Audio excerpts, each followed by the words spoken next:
주께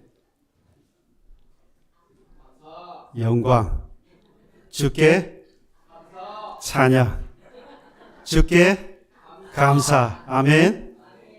주께 영광, 주께 찬양, 주께 감사하는 복된 삶 되기를 주님의 이름으로 축복합니다. 우리나라 예전에, 이젠 예전입니다.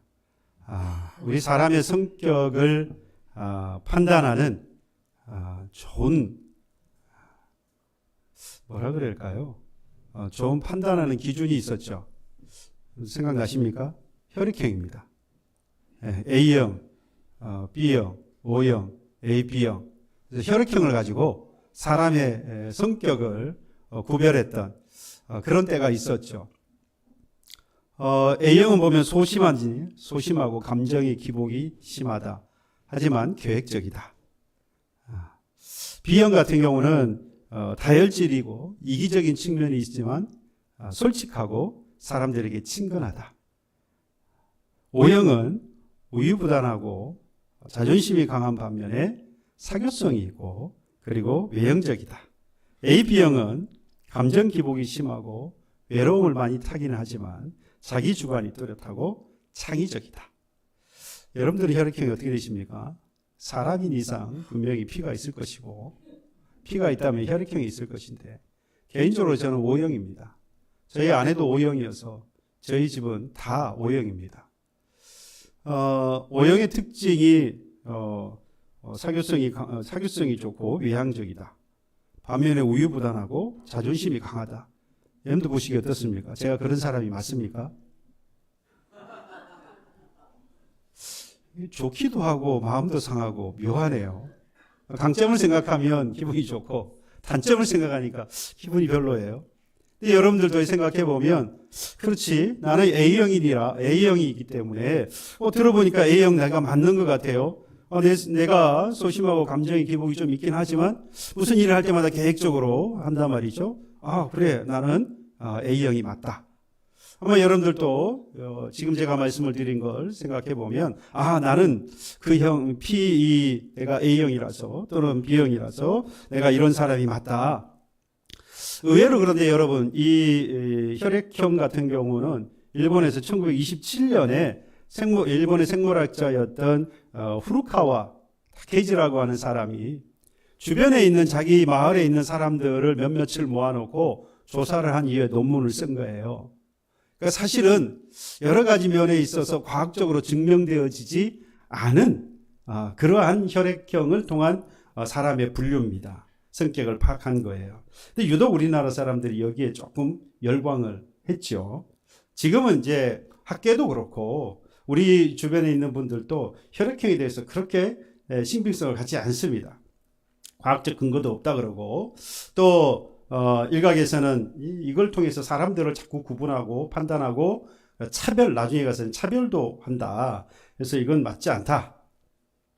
맞습니다. 분명 사람을 판단하거나 또는 선입견을 갖는 그런 부작용이 분명히 있습니다. 그래서 요즘은 이제 열광하는 게 따로 있어요.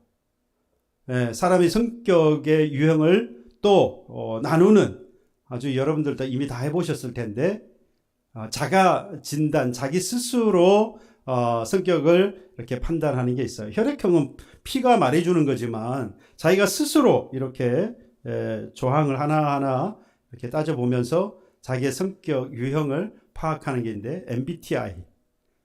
여러분 다 해보셨죠?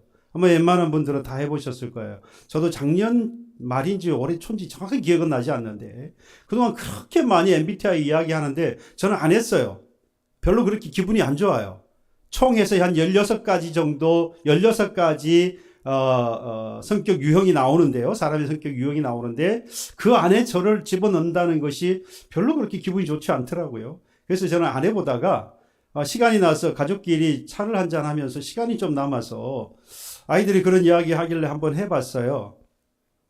INFJ입니다. INFJ.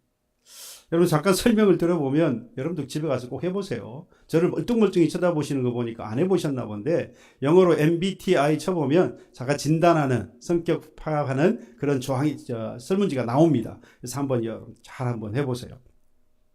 여기에 보면은 이게 이제 생각보다 이게 우리나라는 이제 유행한 것이 얼마 안 되긴 했습니다만은 미국에서는 1944년에 처음 이것이 시작이 되었어요. 소설가였던 캐서린 쿡 브릭스라고 하는 이 사람이 그의 딸이었던 딸도 역시 이 소설가였어요. 이자벨 마이어스. 그래서 이 MBTI라고 하는 말이 마이어 브릭스입니다. 딸하고 아버지 이름을 합쳐서 MB, 마이어스 브릭스라고 해서 Type Indicator 뭐 이렇게 말합니다. 그래서 MBTI예요. 그러니까 이 사람들이 만드는 성격 유형, 조항을 잘 풀다 보면 사람의 그 유형이 나온다라는 건데요. 이 MBTI는 두 가지 지표가 있습니다. 하나는 태도 지표이고요. 하나는 기능 지표입니다. 여러분들 많이 들어보실 거예요. 태도 지표 같은 경우는 외향이냐, 내향이냐, 판단 중심적이냐, 인식 중심적이냐. 기능 지표에는요, 감각적이냐, 직관적이냐, 또 사고 중심적이냐, 또는 감정 중심적이냐. 근데 제가 아까 뭐라고 말씀드렸습니까? INFJ라고 그랬거든요. I는 내향적입니다. 여러분들 보시기에 제가 내향입니까? 외향입니까? 헷갈리시죠? 분명히 저 목사는 내가 외향이라고 생각했는데 말을 들어보니까 I라고 그러네? 이상하다. 여러분 생각할 때 저는 감정적입니까? 사고 중심적입니까? 아니면은 감정 중심적입니까?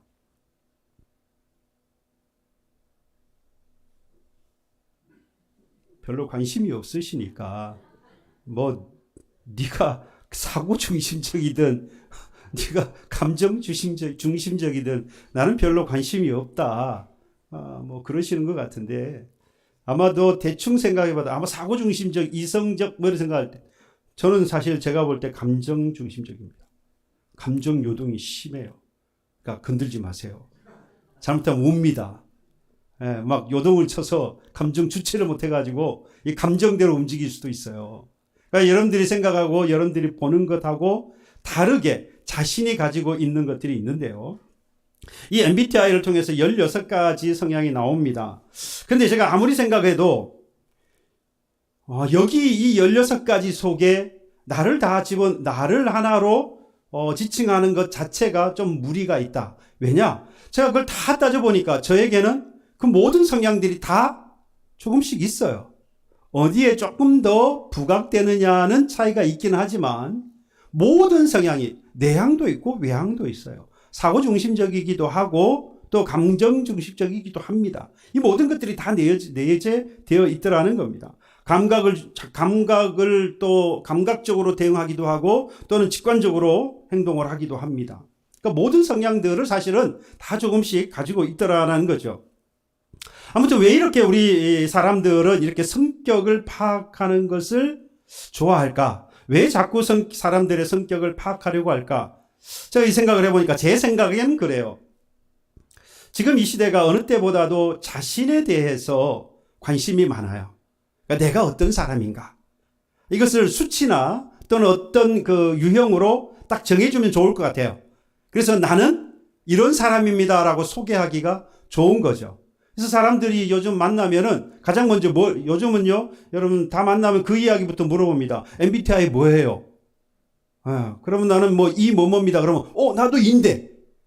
서로 E인 게 뭐가 그렇게 좋죠? 너무 좋아요. 너도 E야? 나도 E인데. 너도 I야? 나도 I야. 와, 그래서 우리는 성격이 이런가 봐. 서로의 공통점을 찾습니다. 내가 이런 사람이라고 하는 것에 관심이 많고 그러면서 상대가 어떤 사람인지를 알아서 뭐 하려고 하는 겁니까? 소통을 많이 하려고 해요. 그 소통에는 뭐가 필요하죠? 이해가 필요한 거죠. 근데 이해하려고 하니까 잘 모르겠거든요. 그런데 이야기를 해보면 나는 이 뭐뭐다라고 말하니까 그래서 당신은 이렇게 행동을 하고 이렇게 말을 하는군요 라고 하면서 상대에 대해서 이해하기가 용이한 겁니다. 그래서 상대방과의 소통을 쉽게 하고 또 이해하면서 함께 살아가기 위해서 이렇게 MBTI에 열광을 하고 있는 게 아닌가 그런 생각을 해봅니다. 그러나 말씀을 드린 대로 이건 절대로 절대적인 것은 아닙니다. 장점이 있다는 것이지 절대적이거나 또는 옳다라는 것은 결코 아닙니다. 오히려 상대방을 판단하거나 선입견을 갖는 부작용이 더 제가 보기에는 큽니다. 혈액형도 마찬가지고요. 또 이 MBTI도 마찬가지입니다. 앞서 제가 말씀을 드렸지만 자신이 A형이다. 자신이 이 무엇이다. I 뭐다. 라고 MBTI를 딱 두고 보면은 정말로 내가 그런 사람처럼 보이지요. 예. 이게 이제 사람이 여러분 그런 말 할 때 있지 않습니까? 내가 그럴 줄 알았다. 예. 그런 말 하잖아요. 이미 예측을 해놓고 자신이 마치 그런 사람인 것처럼 아니 내가 그럴 줄 알았다라고 이야기를 하는 겁니다. 네가 그렇게 행동할 것을 이미 알았다는 거죠. 실제로 그렇습니까? 아니에요. 들이 맞춰놓은 거예요. 거기다 맞추는 겁니다. 그러니까 우리도 자기의 성향, 자기가 어떤 사람인지를 사실 완벽하게 알지 못해요. 그러나 거기에다가 맞춰보는 겁니다. 자꾸만. 그래서 나는 이런 사람이다라고 말하고 상대도 그런 잣대에다가 자꾸 넣어보는 겁니다. 그래서 당신은 이런 사람이다라고 말해요. 그걸 보고 그래서 이게 쉽게 선입견을 가질 수 있고 또 사람을 판단하게 된다라는 겁니다. 이건 잘못된 거예요. 여러분 모든 판단은요 이런 부작용을 낳게 되어 있습니다. 그래서 저는 어떤 것으로도 사람을 판단하거나 그 기준을 만들어서 사람을 판단해서는 안 된다라고 하는 겁니다. 성경도 그래서 사람을 어떤 기준을 가지고 판단을 하거나 또는 그걸 가지고 판단해서 비난하거나 비판해서는 안 된다라고 분명히 성경은 말합니다. 우리는 그 누구도 판단해서는 안 됩니다. 그 판단을 가지고 비난하거나 비판해서도 안 됩니다. 오직 판단하시는 분은 하나님 뿐이시죠. 왜요? 하나님만이 온전하게 아시기 때문입니다. 그저 우리는 여러 가지 중에 한 부분만 볼 뿐이지 사실은 그게 전부가 아니라는 거예요. 여러분 보시기에 제가 이 외향적으로 봤지만 사실은 저는 오히려 내향성이 더 강하던 사람이라는 거예요. 모른다 이 말이죠. 그렇죠. 보이는 것으로 여러분들이 판단해서는 안 된다는 겁니다. 16가지가 아니라 160가지가 된다고 해도 사람을 완벽하게 분석하거나 또는 분류하거나 이해할 수 없습니다. 그래서 다른 사람을 판단하거나 구별하는 어떤 방법들을 제시하거나 제안해서는 안 된다는 거죠. 그래서 저는 혈액형이든 MBTI든 별로 신임하지 않습니다. 그게 우리의 신앙생활에 별로 도움이 되지 않아요. 그런데 여러분, 이 사람이 어떤 사람이냐라고 하는 걸 성경적으로 판단할 수 있는 하나의 방법이 있습니다. 구별할 수 있는 방법이 하나 있어요. 그러니까 구별할 수 있는 부분이 있어요. 그게 바로 이 사람이 하나님의 복을 받을 사람이냐 하나님의 복을 받을 수 없는 사람이냐라고 하는 것은 구별할 수 있어요. 판단할 수 있습니다. 다른 건 안 되는데 유독 이 사람이 복을 받을 수 있는 사람인지 이 사람이 복을 받지 못할 사람인지는 정확하게 성경을 통해서 판단할 수 있고 구별할 수 있어요. 그 척도가 여러분 뭐겠습니까? 오늘 추수감사주일이잖아요. 그 척도가 바로 감사입니다. 감사. 그러니까 한마디로 하나님의 복을 받을 사람은 뭐 하는 사람이고? 감사하는 사람이고. 하나님께 복을 받을 수 없는 사람은 감사하지 않고 뭐 하는 사람요? 바쁜 일 있으세요? 뭐 걱정되는 일 있으십니까?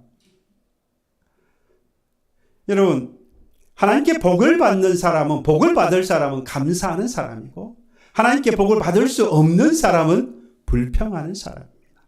감사하지 못하고 불평하는 사람이에요. 하나님의 복을 받는 여러분 되기를 주님의 이름으로 축복합니다. 여러분 옆에 있는 분에게 축복하십시오. 하나님 복 받기를 축복합니다. 언제나 감사합시다. 여러분 이게 추수감사절의 참 의미가 아니겠습니까? 추수감사절 그러면 우리가 가장 먼저 뭘 생각합니까? 감사를 생각하죠.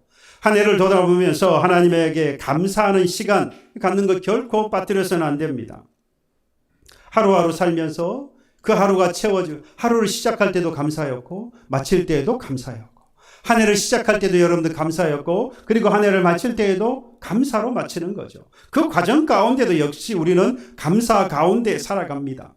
그래서 온통 우리는 감사로 채워가고 특별히 이와 같이 감사의 추수 감사절을 맞아서 감사의 시간을 갖는 것은 참 큰 의미가 있습니다.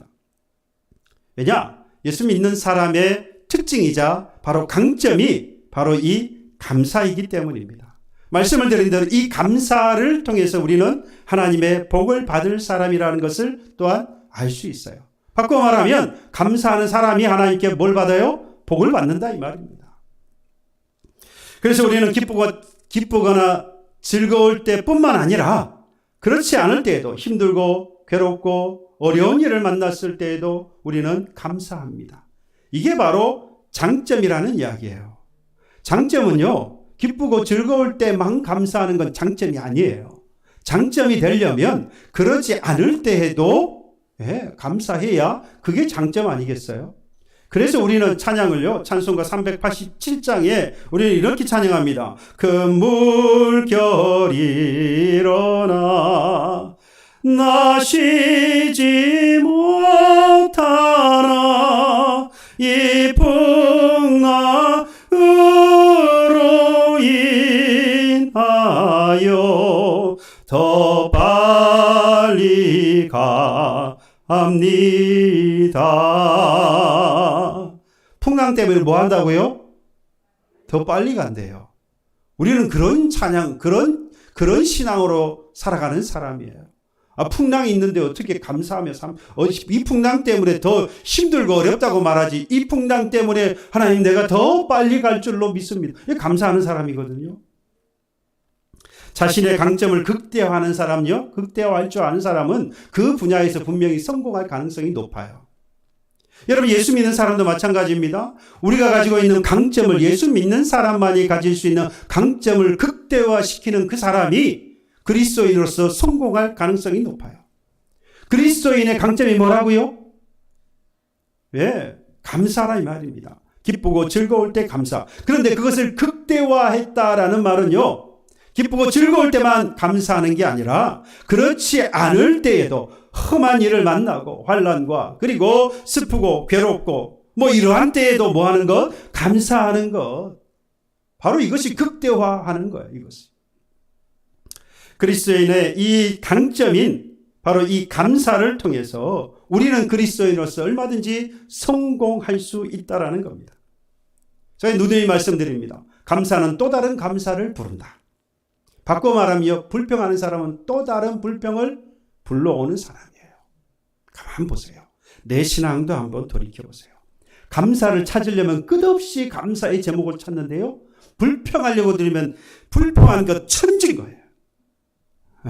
그렇지 않습니까? 여러분들은 불평을 안 하시는 거니까 안 하시는 분들이라 그러는데 저는 내 불평을 자주 하거든요. 그러다 보니까 불평을 하다 보면 둘, 셋 계속해서 줄줄이 고구마 줄기 당기면 고구마 주렁주렁 나오듯이. 그런데 감사도 말이죠. 한 번 감사하면 둘, 셋 계속해서 감사의 제목을 찾을 수 있어요. 감사하니까 감사할 일도 자꾸 생기는 겁니다. 불평하면요, 불평할 일들이 자꾸 보이고 자꾸 생기는 것처럼 느껴집니다. 감사로 하루를 보내고요, 감사로 한 해를 채워서 감사하는 사람이 뭘 받아요? 하나님의 복을 받거든요. 그래서 하나님의 복을 받는 성도 여러분 되기를 주님의 이름으로 축복합니다. 그래서 우리는 감사절에 먼저 하나님께 감사하죠. 그리고 우리의 이웃들에게도 감사합니다. 그게 땡스예요. 그리고 기빙합니다. 하나님께 감사해서 드리고 이웃들에게 감사해서 나눕니다. 이게 추수감사절에 그래서 진정한 의미라고 할 수 있어요. 여러분 가만히 보세요. 오늘의 내가 있기까지 세상에 홀로서 나를 있게 한 사람은 한 사람도 없습니다. 오늘의 내가 있기까지는 옆에 가장 가까이 부모님이 계셨고, 그리고 지금은 자녀들도 있고, 그리고 자라오면서 선생님이나 그리고 친구들이나 주위에 많은 사람들, 우리가 같이 신앙생활하는 믿음의 공동체 모든 교우들, 여러분 이 모든 사람들이, 넓게는 우리의 모든 이웃들까지, 오늘의 내가 있기까지는 이 모든 사람들의 영향이 있었습니다. 그들로 인하여서 오늘의 내가 만들어졌다라고 할 수 있어요. 세상에 독불장군이 어디 있습니까? 홀로 된 사람은 아무도 없습니다. 하나님께서 내 인생을 계획하셨고요, 그 계획하신 것을 이루시기 위해서 많은 사람들을 나의 곁에 두셨다라는 거예요. 그걸 통해서 우리는 오늘 내가 바로 되어진 것입니다. 그러니 하나님께 감사, 그리고 이웃들에게도 감사하는 것이고, 감사해서 하나님 앞에 드리고 감사해서 이웃들과 나누는 것입니다. 여러분, 그 감사에 그러면 표현할 수 있는 가장 첫 번째는 뭐겠습니까? 바로 내가 소유한 것들을 나누는 것이죠. 가진 것들을 나누는 것입니다. 물질이 있으면 물질을 나누고요. 재능이 있으면 재능을 나누는 겁니다. 재능을 통해서 도움을 주는 거지요. 또 시간이 있으면 시간을 그들을 위해서 또 하나님을 위해서 사용을 하는 것입니다. 그런데 여러분, 여기서 아주 중요한 사실이 있어요. 이 모든 것보다도 내가 가진 소유들을 나누어 주는 것보다도 우리가 우선해야 할 것이 있습니다. 좀 더 깊이 생각해 보면 모든 감사의 사실 시작점이라고 할 수 있어요. 그러니까 감사하되, 그래서 하나님께 드리고 이웃들에게 나누되, 이게 빠지면 안 된다는 이야기예요. 아니면 여기서부터 시작해야 된다라는 이야기입니다. 이게 뭐냐? 공감입니다. 공감.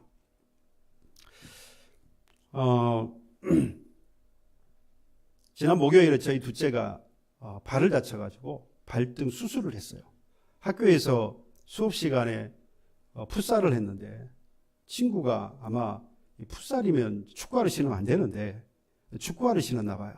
그래서 발등을 밟았는데 발등 인대가 끊어졌어요. 전화가 왔어요. 아버지, 걔는 또 아빠라고 안 불러요. 아버지, 다쳤어요. 그러니까 어디가? 축구하다가 풋살하다가 발 다쳤는데 병원 가보니까 큰 병원 가래요. 그래? 그러면 택시 타고, 뭐 다쳤으니까 그냥 못 오잖아요. 택시 타고 빨리 성모병원 가라. 그리고 이제 이야기 해놓고 이제 뭐 진단서를 끊어왔으니까 이제 입원을 못 하고 치료 진단을 먼저 받고, 그래서 지난 월요일에 입원을 했어요. 그리고 목요일에 이제 수술을 했습니다. 수술을 한다라고 이제 연락을 받고 갔어요. 시간은 2시라고 했는데 그때쯤 가니까 이미 수술실로 들어갔대요. 얼굴 못 봤어요. 수술하러 들어가는 거를. 나중에 보니까 뭐 아내한테 문자가 왔는데 12시 20분인가? 이미 그때 이미 들어갔다라고 연락이 온 거예요. 그걸 못 확인한 거죠. 그래서 이제 들어가 버렸어요. 나중에 이제 간호사에게 물어보니까 한 2-3시간 걸린다. 그런데 또 그것도 안 맞았어요. 한 1시간 좀 지나니까 이미 다 끝났어요. 문자를 보니까 일찍 끝났다고 이제 문자가 왔어요. 그래서 프리나케 이제 올라가 봤어요. 수술실 앞으로. 그러니까 조금만 늦었어도 이제 못 만날 뻔했어요. 이제 수술실에서 나와가지고 엘리베이터를 타고 이제 입원실로 올라가려고 하는 그 찰나에 병원 엘리베이터 앞에서 얼굴을 딱 마주쳤어요. 보니까 막 부들부들 떨고 있어요. 왜 그러냐? 그러니까 보니까 한기가 들은 거예요. 아직 이 마취는 다 끝나지 않았고 다 깨지 않아가지고 깨지 않은 상태에서도 두들두들 떨면서 제 엄마한테 그래요. 춥다고, 아프대요.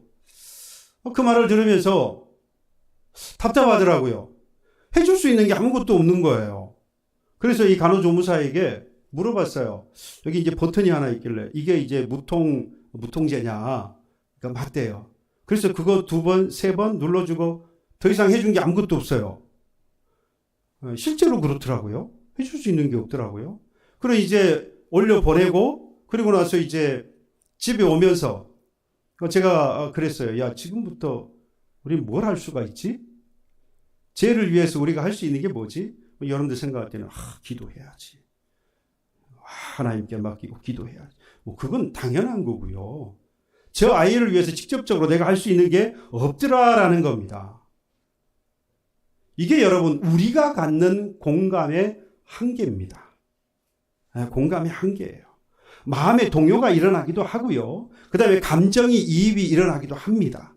하지만 실제로 그가 아픈 것, 실제로 그가 슬퍼하는 것, 실제로 괴로워하는 것을 내가 실제로 그가 똑같이 지금 겪는 괴로움이나 고통이나 슬픔을 내가 경험하느냐?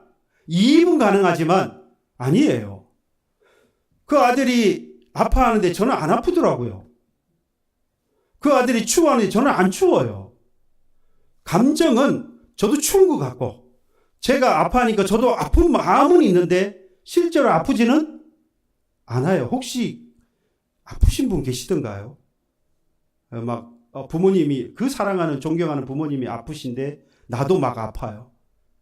감정적으로는 느끼지만 실제로 아프지는 않아요. 그게 우리 인간이 갖는 공감의 한계입니다. 그런데 여러분, 우리 주님은 다릅니다. 우리 주님은요, 죄인인 내가 얼마나 고통을 당하는지, 얼마나 슬퍼하는지, 얼마나 괴로워하는지 우리 주님은 공감하실 뿐만 아니라 우리 사람이 갖는 것처럼 공감하실 뿐만 아니라 실제로 아프시고요. 실제로 괴로워하시고요. 실제로 고통하셔서 그 아픔 때문에 눈물을 흘리시는 분이 우리 주님입니다. 내가 괴로워하는 것 때문에 우리 주님은 가슴 아파하면서 우십니다. 내가 자녀의 미래 때문에, 부부간의 불화와 자녀와의 갈등 때문에, 또는 낫지 않는 병 때문에 괴로워하며 울 때에 우리가 마음으로 동요는 하지만, 그래서 공감한다고 말하기는 하지만 우리 주님처럼 같이 느끼고 같이 괴로워하고 울지 못합니다. 그래서 우리는 그런 말 하죠. 정말 내가 최선을 다하며 살았다.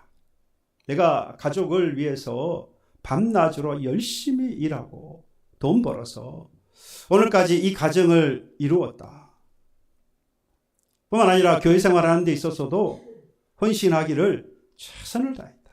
시간은 시간대로, 물질은 물질대로 내가 할 수 있는 그 이상으로 내가 하나님을 위해서 또 가정을 위해서 내가 최선을 다해왔다. 제가 알기는 우리 교우들 가운데 그러지 않은 분이 없어요. 정말로 우리 그런 말 하죠. 뼈를 갈아 넣었다. 가정을 위해서, 내 가족들을 위해서, 사랑하는 자녀와 부모를 위해서, 그리고 섬기는 교회를 위해서, 하나님을 위해서 정말 내가 할 수 있는 최선의 모든 것들을 다 해왔다. 그런데 나를 위해서 도대체 하나님은 무엇을 하고 계시느냐? 도대체 하나님은 나의 모습을 지금 이 상황을 보고 계시느냐? 왜 그런 말을 하죠? 지금 내가 그런 어려움 가운데 있는데도 불구하고 하나님은 아무것도 나의 삶에 개입이 없다고 생각되어지기 때문이죠. 나아지는 게 없더라 이 말이에요. 이렇게 내가 최선을 다해서 가족을 위해서 그리고 교회를 위해서 하나님을 위해서 섬기며 살아왔다고 한다면 하나님이 정말로 이 상황을 보면 지금 내가 어려움을 겪는 이 모든 상황들을 하나님이 조금이라도 해결해 주셔야 되지 않느냐. 자녀들의 미래를 하나님께서 좀 책임져 주셔서 열어주시는 것도 좀 보았으면 좋겠고, 우리 부부간의 불화라든지 자녀들 때문에 겪고 있는 갈등도 좀 시간이 지나면 점점 좀 갈등 좀 해소되어지고, 경제적인 문제도 좀 사라지고, 아팠던 그 병도 좀 없어지고, 그래야 되는데 그러지 않더라는 거죠. 그래서 이 예레미야나 호세아 선지자처럼, 아니 악인들이 어떻게 저렇게 형통하고 의인들은 어떻게 이렇게 환난 가운데 살아가야 합니까? 어떻게 이럴 수 있습니까? 우리가 질문이 절로 나오지 않습니까? 그러면 질문 드려볼까요? 그러면 정말로 하나님이 사랑하지 않습니까? 정말로 여러분들, 하나님이 여러분들을 외면하고 계신가요? 그렇게 생각하는 분 한 분도 없어요. 우린 잘 압니다. 하나님이 얼마나 나를 사랑하시는지, 하나님이 나를 얼마나 눈동자를 보호하는 것처럼 우리를 보호하고 계시는지 우린 너무나도 잘 알아요. 제가 초등학교 6학년 때 가을 운동회였습니다. 가을 운동회나 소풍의 백미는 어디에 있습니까? 김밥에 있습니다. 그동안 못 먹었던, 요즘이야 뭐 말도 안 되는 이야기지만 당시만 해도 이 김밥처럼 이 기대하게 만드는 게 없잖아요. 점심시간이 되어서 김밥을 먹을 시간이 되었는데 저희 어머니가 오지를 않으셨어요. 오시겠다고 약속을 하셨는데 지체가 되었어요. 오시지 않고 있어요. 점심시간이 되어서 다른 친구들은 부모님들하고 같이 나무 밑에서 그리고 스탠드에서 자리를 펴고 김밥을 먹고 있는 거예요. 어머니가 언제 오시나 목이 빠져라 이렇게 교문 밖에, 교문에서 이렇게 지켜보고 있는데 오시지 않으니까 선생님이 저를 봤어요. 그래서 부르시고는 내 도시락 같이 먹자고 선생님이 저를 부르시는 거예요. 다행스럽게 마침 그때 저 밑에서 어머니가 뛰어오시는 걸 제가 봤어요. 그래서 선생님에게 저희 어머니 오신다고. 그래서 선생님은 선생님 돌보내고 제가 어머니를 맞았습니다. 달려오시는 어머니를 보고 제가 뭐라 그랬겠습니까? 반갑다. 엄마 씨 와서 너무 좋다고. 그랬으면 좋았을 텐데. 왜 인제 옵니까? 왜 인제 와요? 친구들이 다 밥 먹고 있는데 나 혼자 기다리고 있었잖아요. 어머니에게 막 그렇게 그냥 불평을 늘어놨어요. 그런데 저는 알았습니다. 당시 어머니께서 구내식당을 하셨어요. 공장 안에 구내식당을 하셔서 점심시간에 그 인부들 점심이 끝나야 오실 수 있잖아요. 제가 봤기 때문에 알아요. 잘못하면 점심시간 비슷하잖아요. 잘못하면 제 점심시간에 못 맞추실 수 있어요.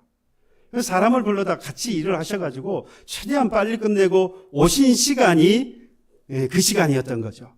겨우겨우 맞춰서 오신 거예요. 아니죠. 늦으신 거죠. 점심시간이 다 끝나야 오실 수밖에 없는 상황이었다라고 하는 것을 제가 얼추 알고 있었습니다마는 뛰어오시는 그 모습이 반갑지 않았고 싫었습니다. 어렸지만 어머니의 상황을 알았고 그래서 고마워했어야 했습니다마는 투정을 부렸고 그 상황 자체가 싫었습니다. 어머니가 얼마나 바쁘셨을까? 이 시간이 쫓겨서 그 점심시간에 맞추려고 얼마나 바삐 서두르고 또 뛰어오셨을까? 혹시 이 기다리는 아들이 기다리다가 또 그러진 않을까? 그런 마음에 얼마나 서두르며 뛰어오셨을까? 여러분, 제가 그 어머니가 오시는 모습을 보고 투정을 부리고 그러했던 것은 이 어머니가 저를 사랑하지 않아서 늦었다라고 생각하지 않습니다. 어머니가 사랑하지 않기 때문에 늦었다라거나 또는 어머니가 사랑하지 않기 때문에 오시지 않으려고 했다라고 생각하지 않아요. 사랑하시지만 우리 어머니는 늦었다라고 분명히 알아요. 사랑하시는 것을 너무나도 잘 압니다. 그런데 뭐 하잖아요? 하지만 그 상황이 뭐 하다는 겁니까? 싫은 거예요. 하나님이 나를 사랑하는 걸 너무 잘 알아요. 하지만 바뀌지 않는 나의 이 삶이 너무 싫은 거예요. 그래서 하나님 앞에 왜 가만히 계시냐고 이야기하는 거예요. 어머니가 저를 얼마나 사랑하는지 너무 잘 알지만 여러분들이 자녀 사랑하는 것보다 저희 어머니 저를 더 사랑해요. 너무 잘 알지만 그 상황이 너무 싫은 거예요. 가만히 늦으시는 그 어머니가 너무 싫은 거예요. 그 상황이 너무 싫었던 거죠. 우리는 우리 주님이 나를 얼마나 사랑하는지 잘 압니다. 우리는 우리 주님이 내가 얼마나 가족을 위해서 헌신하고 있고 밤낮 없이 땀 흘려서 일하고 있는 것. 교회를 위하여서 시간을 쪼개고 물질을 쪼개고 할 수 있는 최선의 노력을 다하고 계신다는 것을 너무나도 하나님은 잘 아십니다. 제가 매주마다 우리 장로님을 통해서 우리 교회 재정 보고를 받습니다. 받는 것보다는 제가 이제 확인을 하게 되죠. 너무 감사해요. 우리 교우들이 최선을 다하시는 거예요. 할 수 있는 최선을 다하고 계시다. 너무 감사하고 감격적이에요. 볼 때마다 기도를 안 할 수가 없고요. 감사를 안 할 수가 없어요. 이렇게 최선을 다하고 계시니 제 마음이 그렇죠. 제 마음도 그래요. 하나님, 이들의 삶을 좀 열어주시고 이들의 미래를 좀 하나님께서 안정적으로 열어가 주시고 저들의 아픔과 괴로움과 슬픔 하나님께서 다 좀 이렇게 해결해 주시고 치유해 주시고 회복하게 해달라고. 그 마음이 간절해집니다. 하지만 기다려야만 하는 우리 그 상황을 하나님께서 그렇게 사랑하시는 걸 알지만 기다려야 한다는 그 상황 자체가 너무 싫어서 예수님이 사랑하신 줄 알지만. 근데 여러분, 좀 더 구체적으로 그러면 예수님께서 우리를 어떻게 사랑하시느냐, 우리가 어떻게 알 수 있습니까? 제 말씀을 드리는 예수님이 우리와 뭐 하시는 것을 통해서요? 공감하시는 것을 통해서 우리가 잘 알 수 있습니다.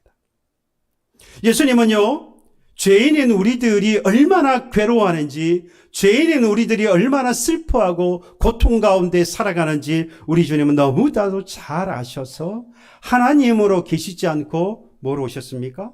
인간으로 오셔서 그 모든 괴로움과 죄인이 겪는 모든 괴로움과 고통과 슬픔과 좌절과 낙심과 이 세상에서 경험할 그 모든 우리가 죄인으로서 경험하는 모든 것들을 우리 주님께서 하나님으로서 할 수 없고 인간으로서 할 수 있어서 주님께서 이 땅에 인간으로 오셨어요. 성육신 하셨다 이 말이죠. 인간이 되셔서 성육신 하신 바로 그 주님이 오셔서 우리를 뭐하고 계셔요? 공감하고 계시는 겁니다. 우리 주님이 공감하시는 바로 그것을 통해서 하나님께서 우리를 얼마나 사랑하시는지 우리가 알 수 있어요. 앞서 말씀드렸는데 우리를 서로를 그저 공감은 인지하고 아는 것이지, 그저 느끼고 이입이 될 뿐이지 우리 주님처럼 할 수 없어요. 우리가 얼마나 슬픈지 아픈지 괴로운지 우리 주님은 아시고 스스로 그 아픔과 괴로움과 슬픔을 우리 주님도 감당하신 겁니다. 예수님은 우리의 모습을 보시고 우셨습니다. 주님은 내가 어떤 일로 얼마나 아픈지 가만히 계시지 않고요. 투정을 부리나 우리를 여전히 사랑하셔서 그 투정 부리는 나의 모습을 보시고 우시는 우리 주님이십니다. 본문에 죽은 나사로를 보시고 우리 주님께서 우셨습니다. 우리 예수님께서 우신 이유는 크게 보면 두 가지고요.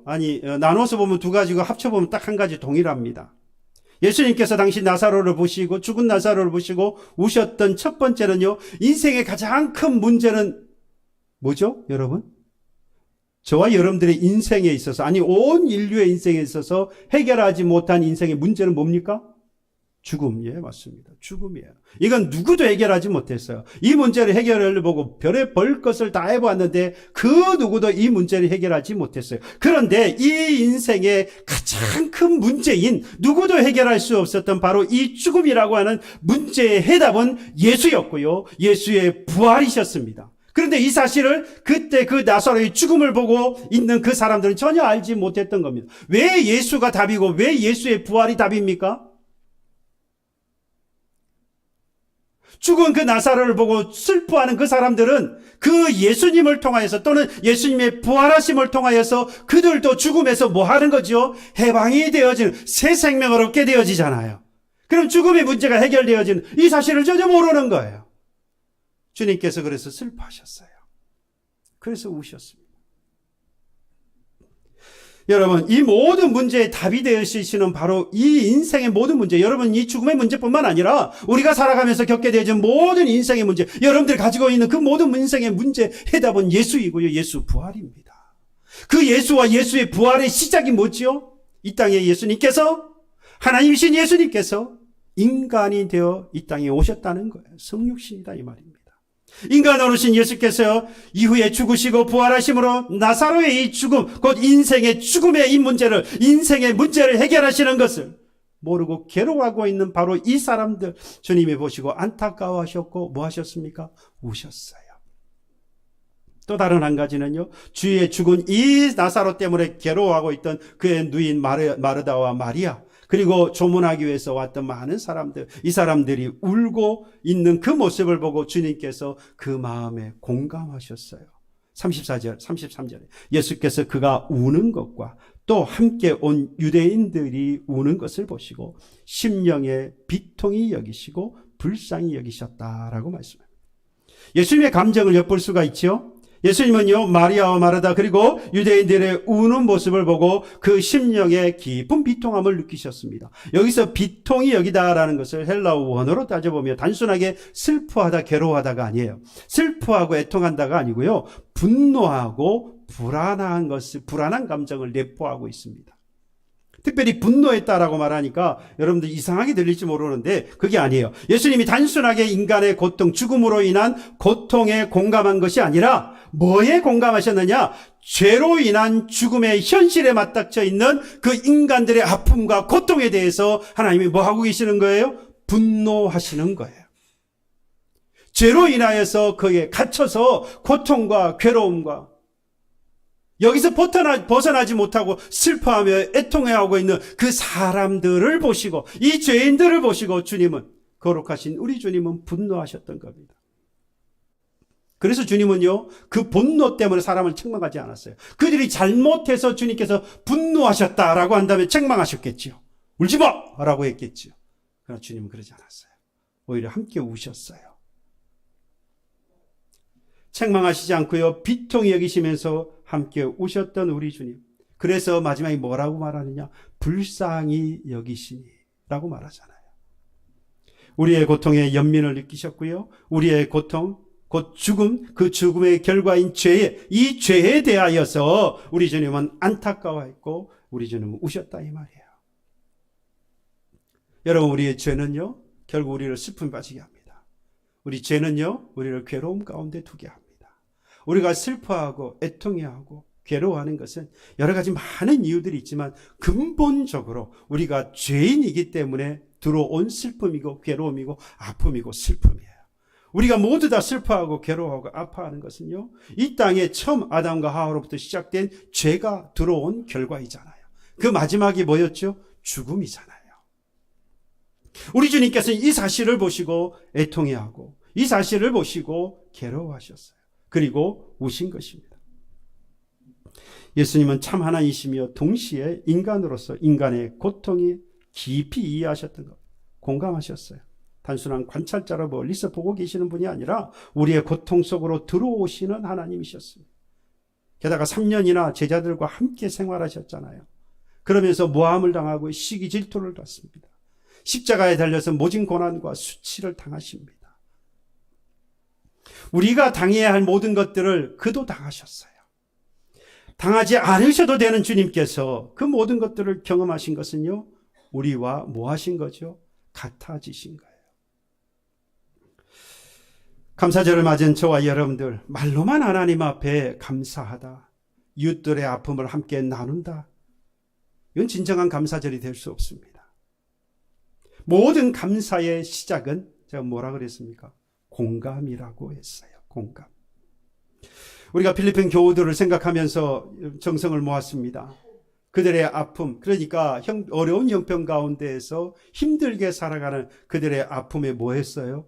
공감한 거예요. 그래서 마음을 모은 거죠. 할 수 있는 최선을 다해서 우리가 마음을 모아서 그들을 섬겼습니다.